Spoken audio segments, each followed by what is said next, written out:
Spoilers ahead for Braveheart.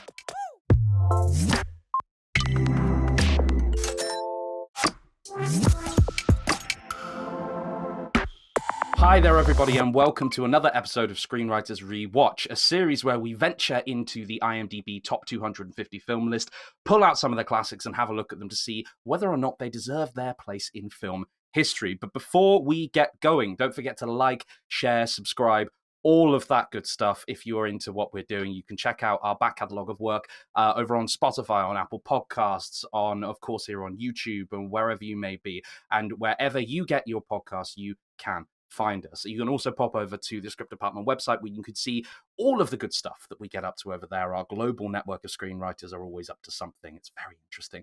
And if you like, you can buy us a coffee too. It really does help us to keep the lights on over here and keep all the fabled Script Department vaults sealed up. So that's very good. We thank you in advance. Today, I'm joined by John and Helen as we do our totally historically accurate impression of a kilt, and we do our best to totally authentically put on some Scottish accents and rewatch a film which is totally based on real events. Honest. That's right. Today, screenwriters are rewatching Braveheart, directed by Mel Gibson, written by Randall Wallace, currently number 74 in IMDb's top 250 film list. Now, later, we're going to decide if this belongs in the Script Department vaults, sneakily hidden in the bowels of Edinburgh Castle. But for now, I welcome you guys both, John and Helen. Helen, this is your very first appearance here on Screenwriters Rewatch. Welcome. So nice to have you. It is. Thank you. It's great to be here. Tell us about, we'll go to you first, John. Tell me about the baggage that you're bringing to this film. When did you last watch it? How many times have you seen it? Are you connected to it?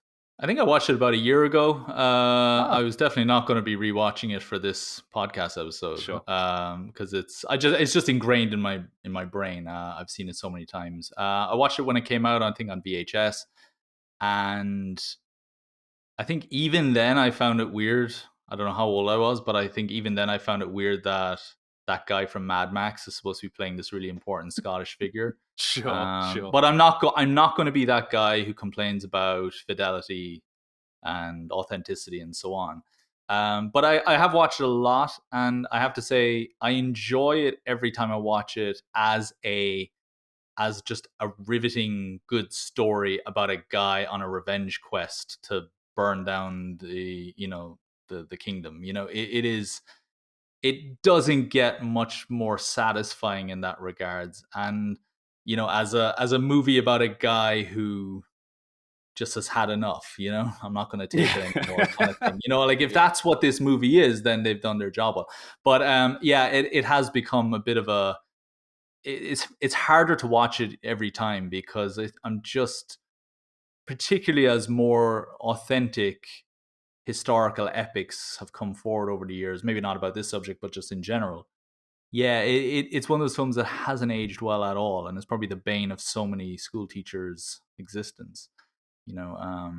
People writing. Well, we'll get into that. We'll get into that. I have no doubt. Helen, what about you? What are you bringing to this rewatch of Braveheart?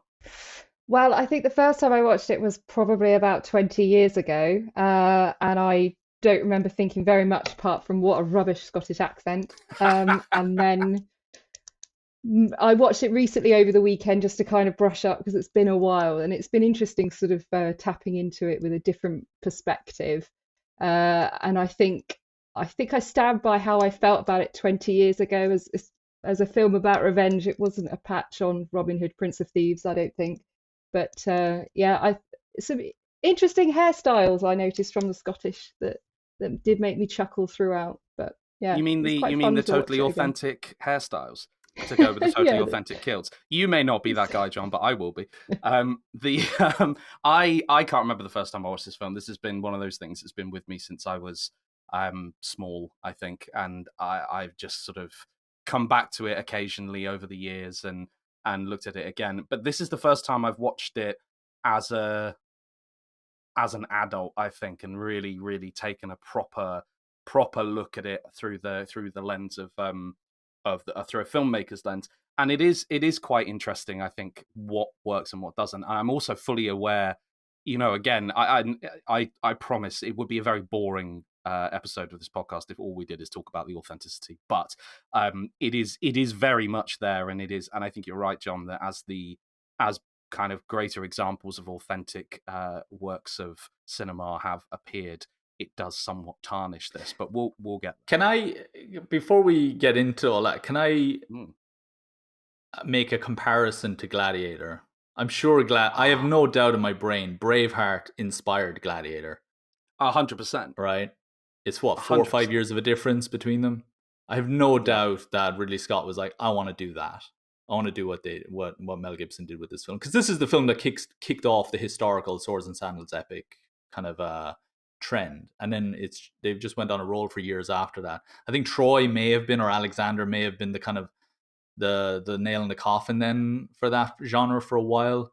And I think HBO is probably credited then with reviving it as a genre. I'd say. For television with Rome and so on, and then that led to Game of Thrones and those kind of things. But I think Braveheart definitely is a very influential movie, no question, just for that alone. But I don't want to give it all credit, but I think I would bet good money that's the film that kickstarted things like Gladiator, because it's the same movie. Gladiator is guy loses his family, gets cast aside, and then does this Rocky Balboa rise to the top to take on the Emperor in a one-on-one battle, which is just insane when you think about it out loud, right? And Braveheart is this guy who's lost his family, and then lost his wife years later, and he said, "That's it. I'm done with this." And he raises an army and he goes on the warpath. They're both so similar structurally in that regard, but the difference is that Gladiator never ever tried. Gladiator went so absurd with it. And absurd isn't a bad thing, but it went so absurd that, the idea of the Emperor facing sure Maximus in a duel at the end. Yeah, you want to look at authenticity. I mean, right, but I don't think. But see, that's the thing. It went so absurd the other way. There's a whole section of that film which is basically a Rocky Balboa montage. I know they don't do the montage kind of cliched, but it is very much rising through the ranks almost and getting the attention of the Emperor. And it's so absurd that you don't even look for the historical accuracy anymore. You're not asking, is that how Commodus died? You're not asking, was there a real Spaniard called Maximus played by an Australian actor? You're just thinking, what a great revenge movie this was. And Gladiator has never, ever, ever fallen under the kind of the microscope of critics in the way that Braveheart has. And I think that's the reason why, is they did not attempt for this to be a romantic retelling of Roman history. Whereas Braveheart makes the mistake, and I do think it's a critical mistake, it tries so hard to make you believe this is the ultimate history lesson in Scottish independence. Well, they start with that. There is this framing device in there. If to talk about the structure a little bit, we start with Robert the Bruce, as it turns out, giving us his introduction to this, and he says these English historians will tell you that what I'm telling you is wrong, that these are lies, but history is written by the victors or by the unvanquished, and you're right, because it sets you up immediately to believe, okay, this is real. This is what happened. This is the true heritage of Scotland, and I think you're right that is. It's both its strength and its downfall, because you by saying that, you basically wave away all of the criticism of authenticity, because you go, no, you're one of those English historians. You're selling its lies, but we just said at the beginning of this that this is true. You kind of wave all that away. It's that, but it's also the fact that if they just said this is just a guy who raises an army to take on the local tyrant, if it was the local lord or whatever, you can do whatever the hell you want then. You can just tell any story you want, which is what they did. They did try and tell any story they want.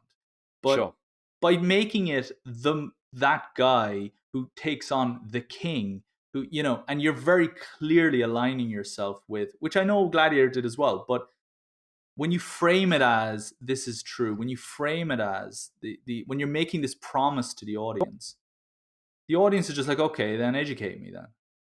Well, that's the difference, though, isn't it? Because anything that Gladiator is not at all. John Logan, when he wrote Gladiator, was not at all trying to say I'm going to educate you. I don't ever feel like I got an education on what life was like back then when I watched Gladiator. sure, It's an action movie. Braveheart is a great action movie, but it seems more interested in trying to be the textbook rather than the entertainment device. I think that's my rant on the whole "it's a true story" thing, because that's I think to me is the flaw there. It's trying too hard to do that. But I think that's because they picked a real figure from history, or certainly a mythic figure in William Wallace. Maximus Decimus Meridius is not a real figure. He is not a figure from history, as far as I'm aware. They invented him.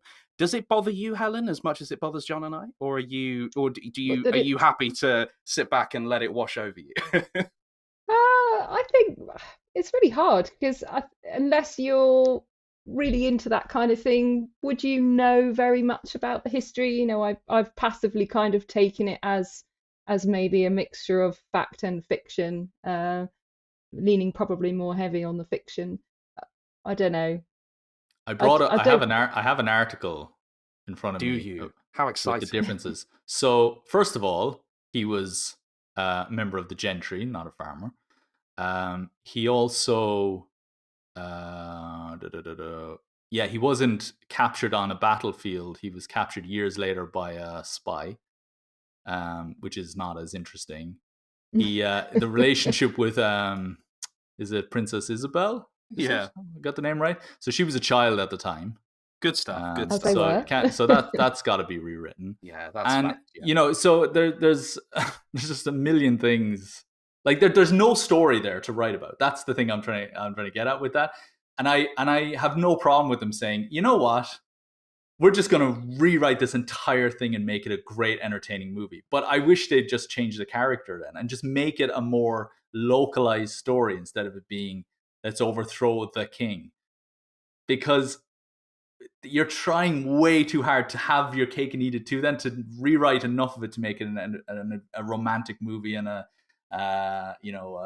movie full of conflict and all that. And it's just that's not in the reality of it. Anyway, yeah. I think the biggest crime here is putting an American to play a hard Scottish Australian as well. I mean, he's Australian / American, isn't he? I mean, I think I didn't. Yeah, I forgot. You forget Mel Gibson is Australian sometimes. I think, but he, it's Russell Crowe as well. I mean, it's just what is it about it? You know, them playing Europeans. Russell Crowe's a Spaniard in Gladiator. Don't forget. You know, that's just ridiculous. It's weird.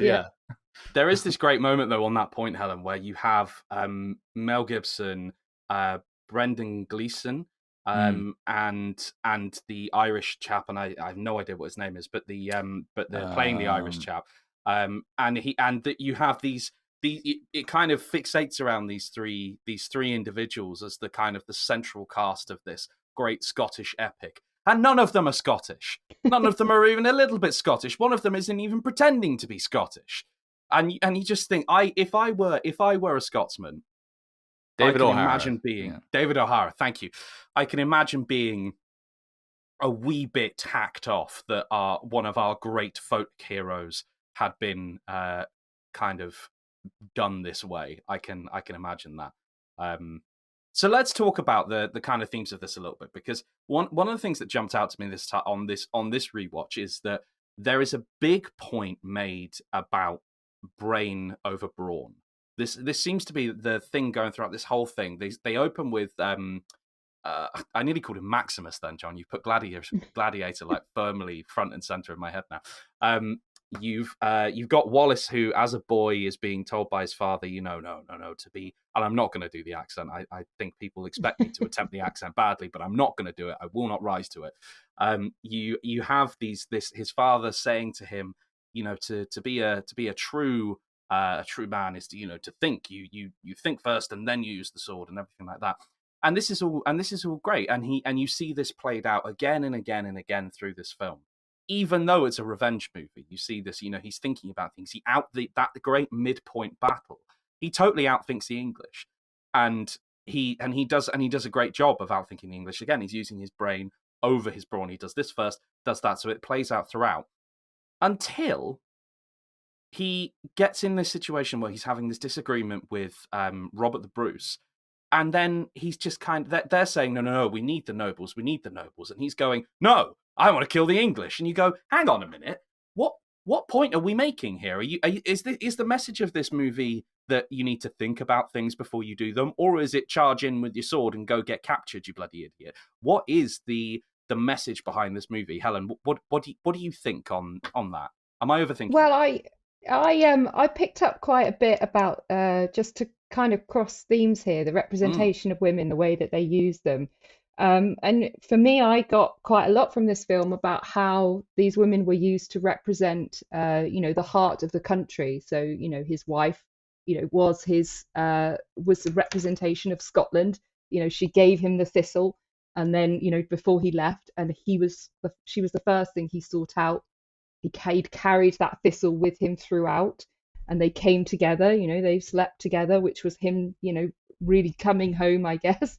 And the act of killing her, of murdering her, is the English defiling Scotland, everything that he cherishes. And again, the French princess, Isabel, she's used in exactly the same way, in a kind of a power struggle.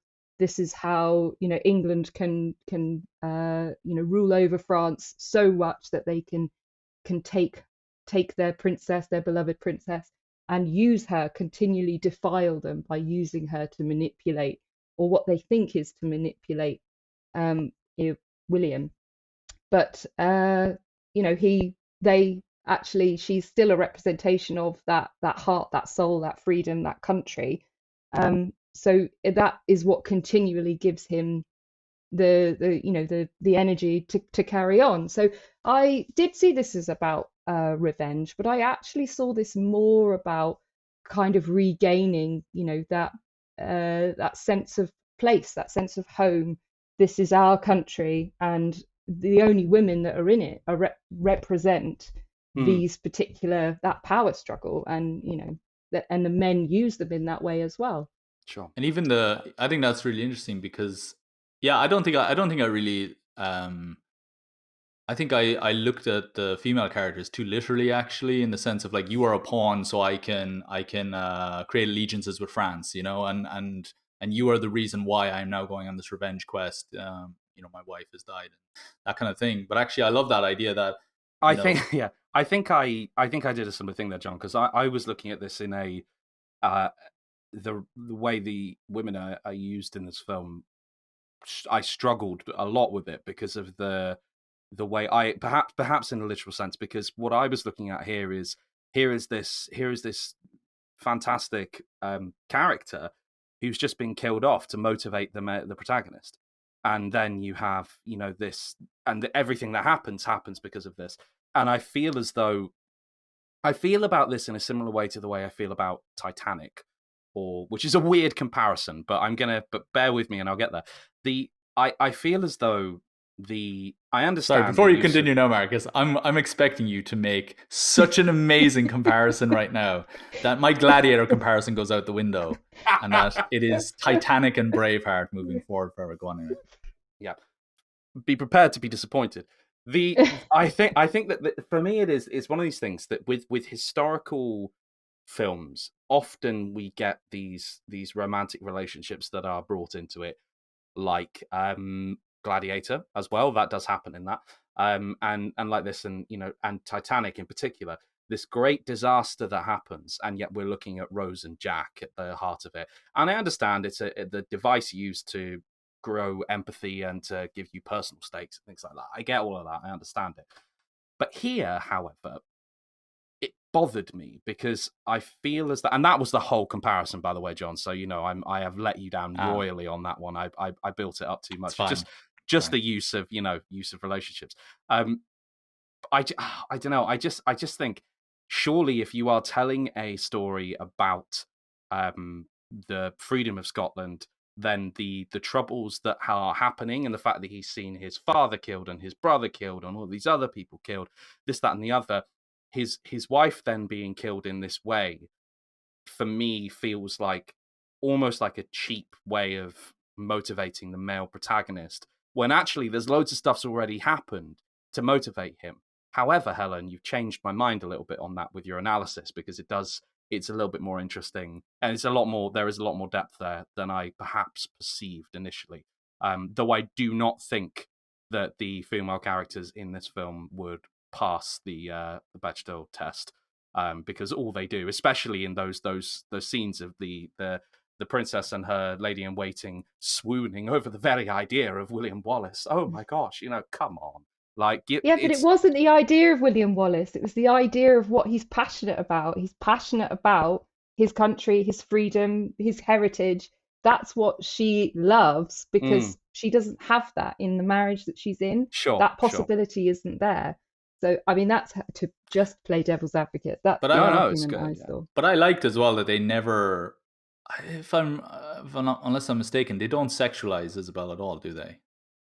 He's and they don't. I mean, I know there is a love scene between him and Morrow. Is his wife Murrah? I can't remember. Yeah. And Catherine McCormick's character, anyway, the wife.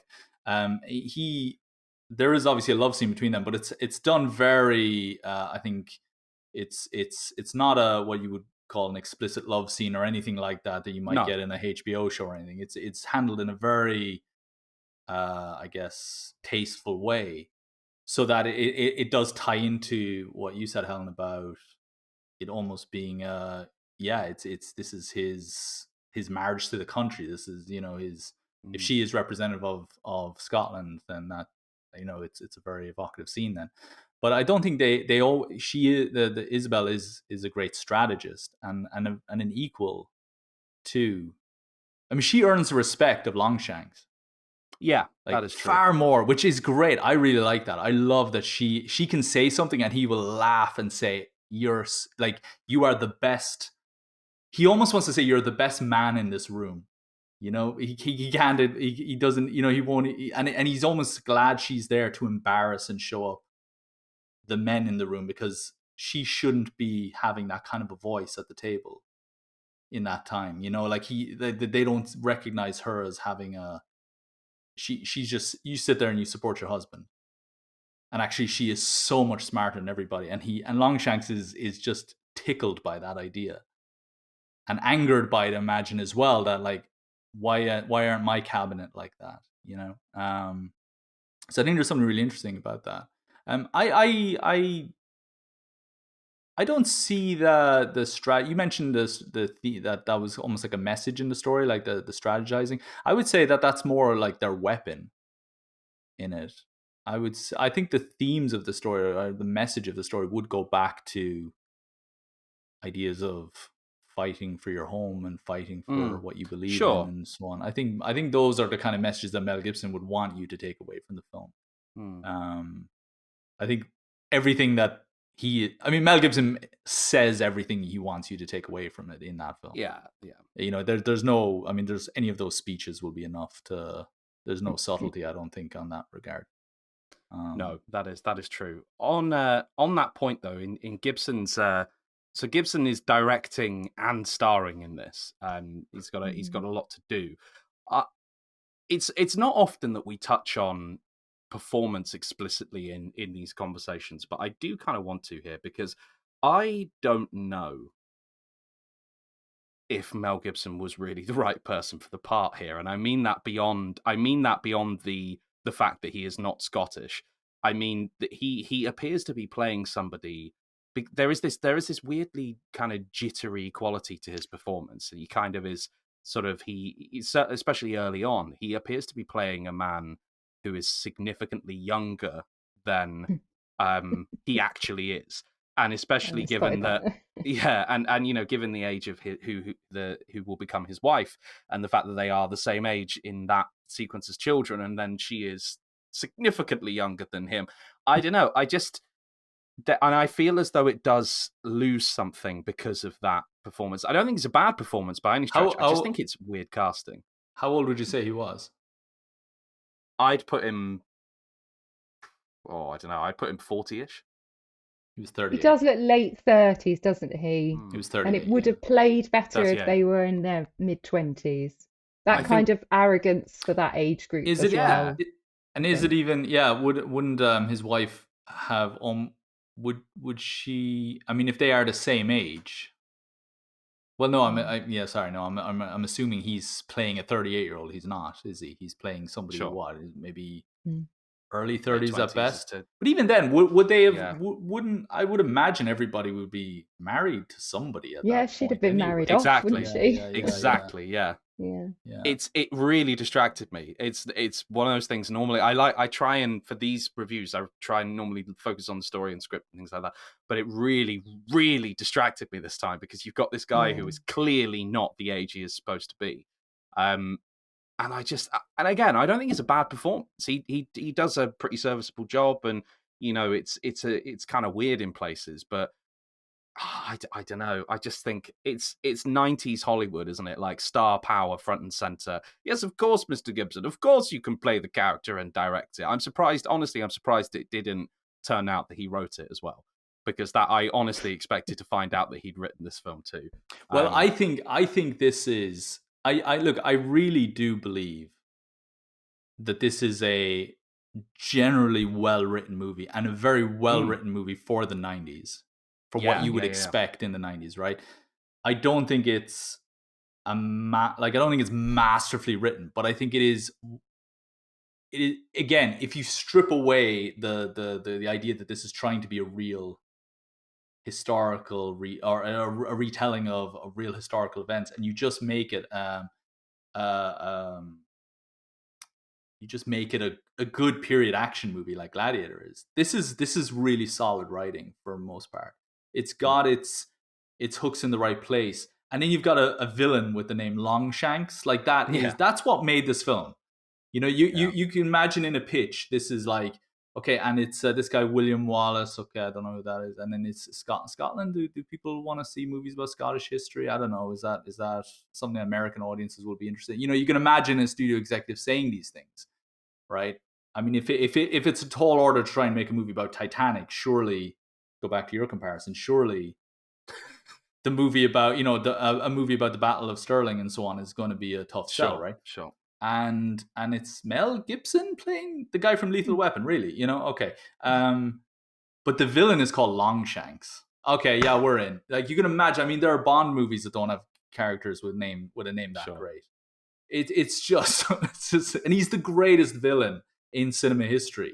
It was a Patrick McGowan's Longshanks, King Edward I. He is incredible as a cinematic villain, and I just think that's the stuff that sold this movie.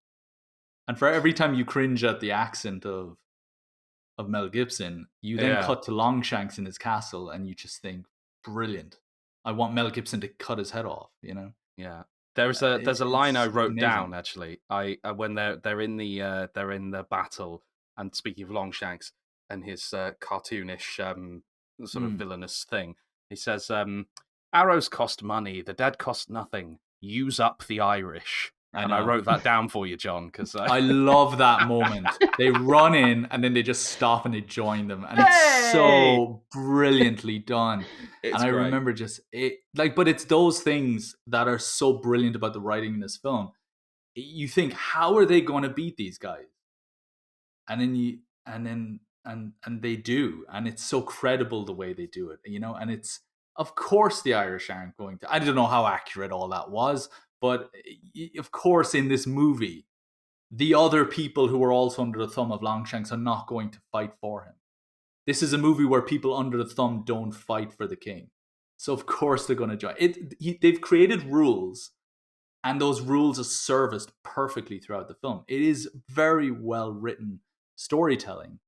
Again, how accurate any of that is another thing. Sure. Which shouldn't matter, except they try to make you care. It kind of does, yeah. Mel Gibson wants this movie to be taught in classrooms. Yeah. That's his thing. He doesn't make movie like The Passion of the Christ. He wants that movie to be taught in catechism classes, and he wants Braveheart to be the thing kids write essays about forever. And the teachers are like, "No, please don't. No, stop. Because none of that happened." Yeah, exactly. So I just think, I love all that stuff that happens in the movie. I really do. I love the battles. I think they're so well choreographed and thought through and everything. Yeah. Piece of trivia: apparently, the film was investigated by animal rights groups because they were horses. they were so convinced that animals were just slaughtered on set, or not There's slaughtered, but absolutely no chance that that horse got thrown from that tower into the water. That was definitely a dummy. there wasn't a single animal injury on the set of the whole film. That's impressive. It's so impressive. Like, this is going by IMDb trivia here, so sure. Wrong, but I watched it last night with my wife, and she throughout this whole thing, we are no great lovers of horses by any stretch, but this whole time we're both sat there going, oh god, like, and it's more that than it is about the brutal, and there is some brutal stuff here that happens to the people. These battle sequences are really, really intense, and you think of, again, your HBO thought process there, John. You think back to your Game of Throneses and your Romes and things like that, and they do them brutal, but wow, this is it's intense. There's a practical nature to this film that makes every slash. It's very tactile, isn't it? Yeah, it feels very real. Every bit of dirt that goes. Saving Private Ryan is another film like that, where you really feel you feel like you're there. You can feel the cold. You can feel the mud. It's muddy, isn't it? I think that's always a good indication. It's a muddy, dirty place, and they do it in winter, and it winds me up when you see a film that's clearly meant to be set in winter, and it's July. It's green leaves on the trees. Yeah, but it felt like you were in Scotland, didn't it? You can see the mist as well, as and it's just small touches just make it, like when they're up in the hills, the Highlands, and you can see the hair is stuck to their faces and everything from there's so much rain, but rain doesn't get picked up very well on celluloid, and so that's sometimes they would use rain machines to compensate for that, so that you can get a kind of a more visual rain, let's say.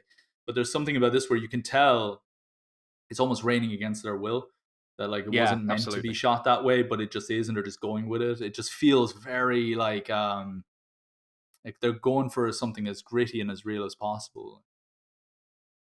Yeah, for sure. It's interesting, and it's one of these classic movie things. You get this crushing defeat happen at Falkirk, and it's awful, and oh god, oh he's dead, oh no, this is going down, oh this guy's going down. But all of the main cast, you cut back and they're lying there, and he's like, oh, well, that was tough, wasn't it? Yes, we've had a bad time in that big battle there. Shame everyone's dead, but we're fine. Is that the one where... Is that the one Robert the Bruce betrays them, or is that... Yeah, it is, yeah, which is a great moment as well. It's a great moment. Again, another great example of brilliant screenwriting. There's a betrayal, and it does, if you don't know, like, again, I can't trust my history on this film. But it feels like, I didn't see that coming. I maybe everyone else did, but I was just sucked into it, and I thought, and you really, I know, I felt the betrayal when he stands up, and Wallace. Oh, it's brutal. He just kind of gives up in that moment, and you just think, oh man, like that's how you lose the battle, Yeah. I don't necessarily jump on board with the conversations with the rotting dad sequences. I don't follow it. I understand what's going on. I just think it's weird. I don't know. Why is he rotting?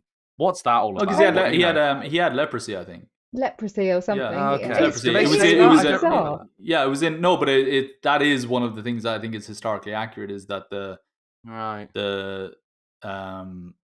Robert Bruce's family suffered from that, I think. And I think the idea is he will have that eventually too, or I think he's worried that he will. I really enjoyed that because I remember when that was described to us in school, and it was told that like they had leprosy and all that, and I always, or whatever the name of the clinical name for it is, and I remember just being fascinated by that idea that like there's this guy who had to like cover up his face, because you're when I was a kid, I was like, what does that look like, and when I saw it in the movie, so I always there's a weird kind of fascination for that scene. I don't know. Sorry, Helen, you were... I was just going to say I took it slightly more metaphorical again and saw it as kind of, he had a rotten core. His father, the core of him was rotting. Yeah. And you kind of, again, there's Mel Gibson stuck in prison. He's not able to answer the question of whether he wants to, say that he's guilty or whether he wants to, carry on and be defiant. he's not able to verbalize that, so they throw him in jail, and along comes Isabel, who renews the hope, renews that idea in him that he needs to continue to fight for his country, even though he can't fight physically, he can still, morally fight. And straight after that, you see the dying king, and you see, the leprous father dying as well. So that idea is dying away as he gets stronger, and out comes the defiance in the end of freedom, and supported by the vision of his wife, that he's kind of saying it, he's doing it for his country, for his moral standing. Helen, And I had it's my mind rewarded. made up. I had my mind made up going into this film, or going into this talk, of how I felt about this movie, and you were slowly changing my mind again with all You like should rewatch it, John. I have totally not agree. I did not pick up on these things ever. Oh, And I yeah. don't. I Maybe have- I need to. What, Jim? I have discarded my notes at this point, Helen. I'm just think going to the let you biggest- just talk. The biggest clue for all of it was really just the fact that these women were so one-dimensional and empty. And I just thought, is this film really about, the fragility of man? Really? And maybe it is, but these women, they don't represent women. They're not women. That's why they're so empty in their characters. They're not. I like women. your reading much better, because my reading was, oh God, 90s, you need to improve on your female representation. That I was hope that was my takeaway from that. I hope screenwriters don't steal your line, Helen. Like, well, yeah, but they're not meant to be well-written women. They're meant to be. Yeah, like, Well, Asian. no, Now. Let's we not don't go with want that. that. No. That only works in I'm Braveheart. still a feminist, I promise.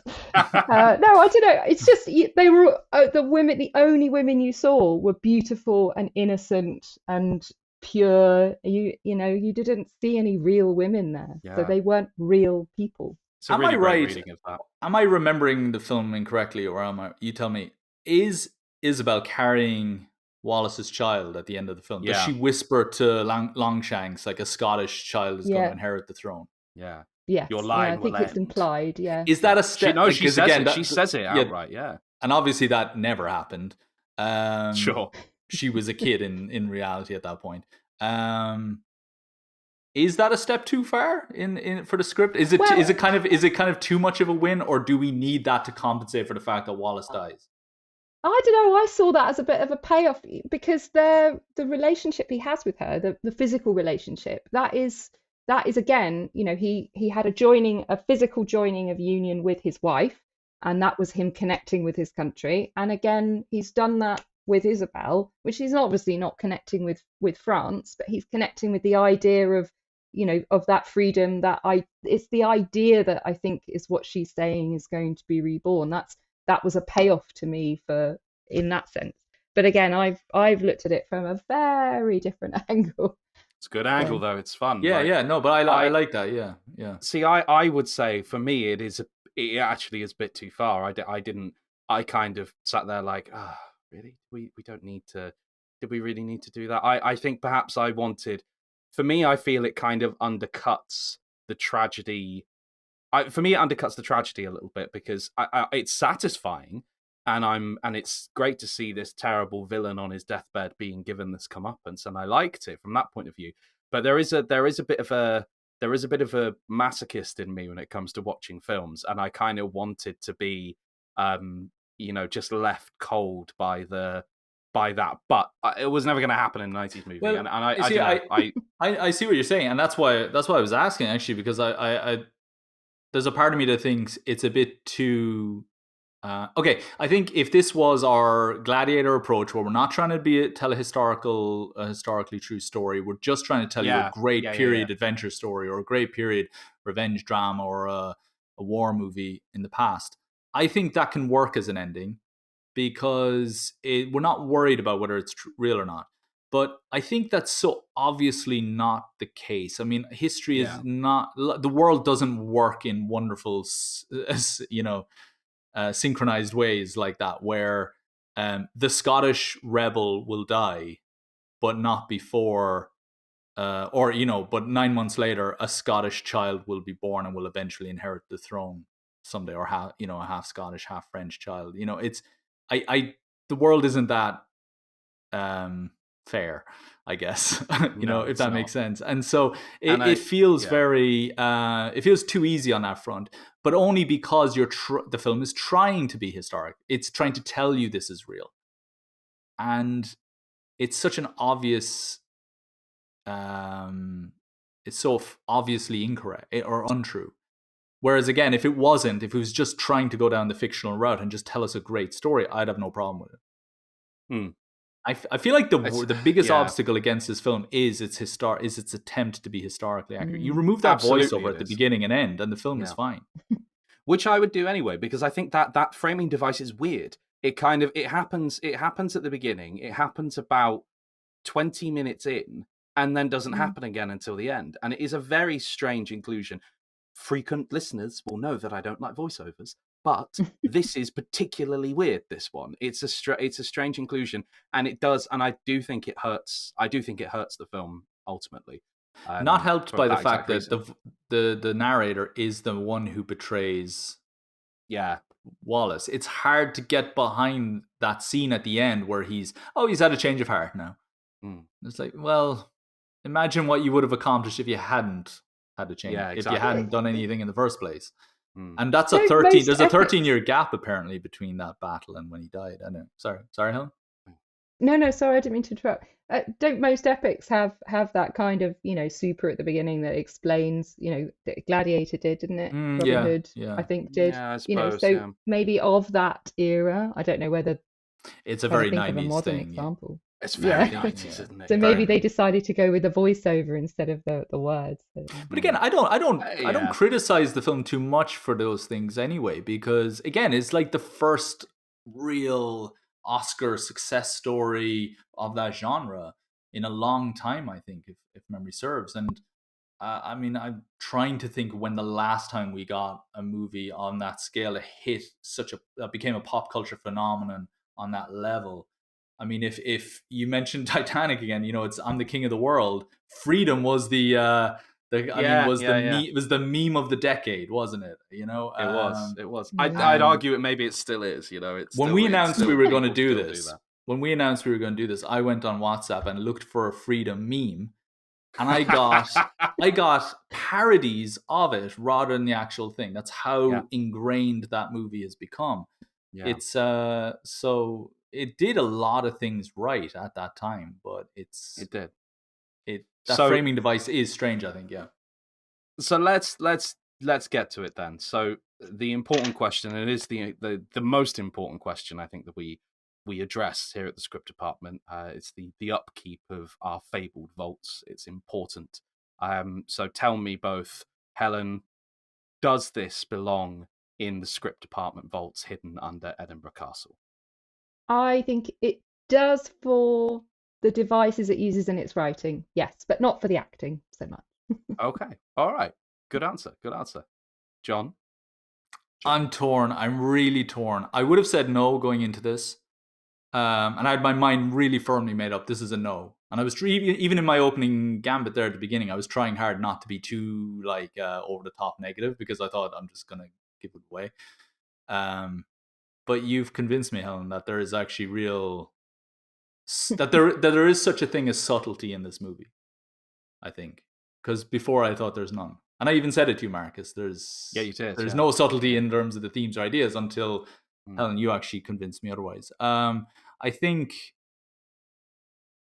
I will, because I would go for it because it's it was the game changer, from a genre perspective. I'm a firm believer that you can have great classic films that don't hold up, that don't stand the test of time for many reasons, but they're worthy of their place in cinema history because of what they've done in terms of making strides for the genre.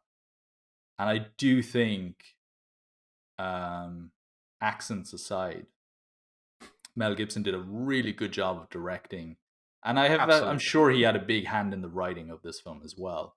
But Randall Wallace and co did a really good job, I think, of stringing together a screenplay for this. They knew what to change in order to make it a good story.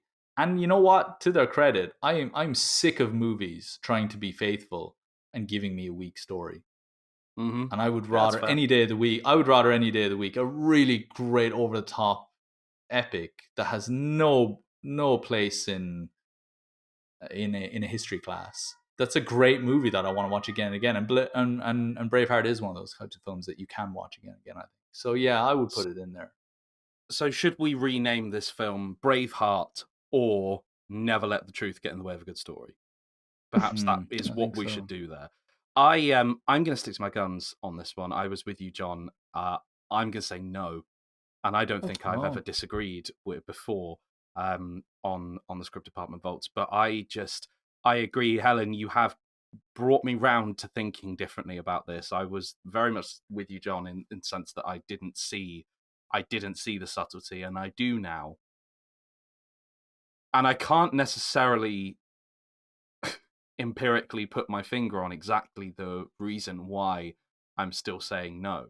I just don't think it is as strong as some of the others. It's not The Godfather. It's not like, and you know, that's a rubbish. That's another. Yeah, exactly. That's a rubbish argument to be made. But my point is though, I don't think it stands as a peer to films of that ilk. I think it's great. I loved it, and it will go in. You know, we've got 2 against 1 here. It's going to go in. It's going to have its nice, historically inaccurate tartan plinth that it's going to stand on. So it'll be fine. I have to, for my own peace of mind, I have to say I wouldn't. Well, my rationale for saying no originally would have been Gladiator does it better. And it does. I do think Gladiator does it better. I do. But you know what as well. But I can't. Sorry. I can't. There are a lot more memes of Braveheart than there are of Gladiator. That says something. Memes. I know it's a weird kind of metric, but Braveheart has done something to the zeitgeist, to the popular culture. It is a film that, like Braveheart or like Gladiator, will be a talking point for decades and decades to come. Guys, I don't know what to make about that. Yeah. Should we do Gladiator next week? Let's do Gladiator. Yes. Let's do Gladiator. Let's do a comparison actually as well. Yeah. Yeah. Let's do that. All right. Great. Thank you very much, guys, for that. Helen, you have completely pulled the rug out under the Screenwriters Rewatch episode. So we thank you very much to you for joining us. John, as always, pleasure to have you here. Next week, guys, it appears we're doing Gladiator. So that's very exciting. So join us next week for some more of Screenwriters Rewatch. And until then, we'll see you soon. Bye-bye.